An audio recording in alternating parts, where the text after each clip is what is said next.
Black Monday, our main term goal is not a battle against languages, because we must understand the conception that Afrikaans in itself is an African language because it was conceived on our shores. But what we're saying is that the promotion of one language must not come to the detriment of other cultures which we have on campus. So our initial goal, in fact the end goal for us, is a total transformation to create a society at the University of Pretoria that is conducive to all students, that allow all students to feel like they belong.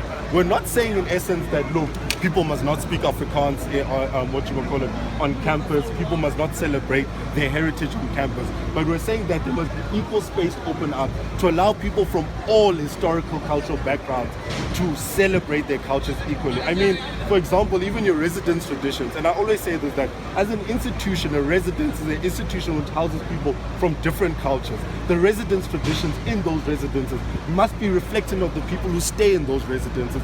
Otherwise, you genuinely have a shoving down of a sort of a shoving down of forced cultural socialization.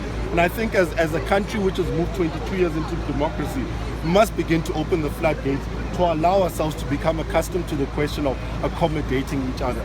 That's also where the question of the historical names on campus come from. I mean, for example, there's a law library at the University of Pretoria. People call it the law library, but it's the O.R. Tambo library. And we have other buildings like the A.E. Toy building, the Water Hall, and we're saying that give us the historical context of why those buildings are called those things, but also give us spaces in the university where I look at a placard and I, as a Black African, feel that my history is also being encompassed within this institution.